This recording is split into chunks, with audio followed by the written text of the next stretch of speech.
və həmin günahı birinci dərk eləmək lazım ki, o nədir? Deməli, iki şeylə olur təkəbbürlü. Birincisi odur ki, insan haqqı qəbul eləmir. Birinci. Və ikinci, başqalarına aşağı gözlə baxır. Yəni ki, başqalarını aşağılayır və onların üzərində özünü böyük sayır, onlardan ağıllı sayır, üstün sayır. Amma özün başqalarından üstün sayır.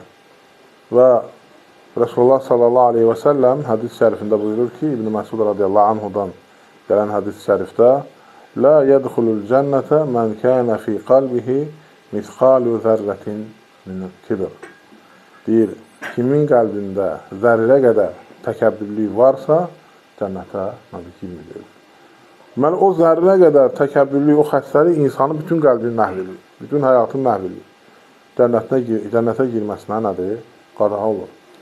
Və ona görə də Resulullah sallallahu aleyhi və səlləmdən soruşanda ki, bir nəfər soruşur ki, Ya Resulallah, İnnər rəculə yuhibbu ən yəkuna thawbuhu hasanən və na'luhu hasanətən.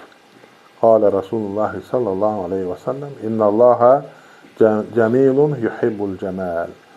Bir nəfərin deyir, gözəl deyir, bir kişi soruşur, Ya Resulallah, bəs bir nəfərin gözəl paltarı və gözəl ayaqqabısı olursa, yəni ki, bunlar da orada daxildir, soruşmaq üçün, təzə paltar geyinsin, yaxşı geyinsin, bu da təkəbbürlükdəndir.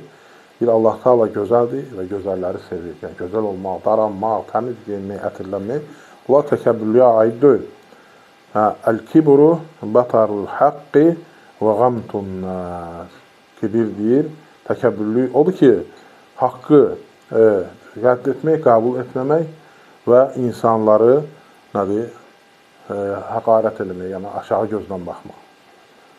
Və nədir? Bu, deməli təkəbbürlük. Təzə paltar geyinsən, məsələn, bahalı maşının varsa, sən təkəbbürlük eləmirsənsə, ona orası daxil deyil.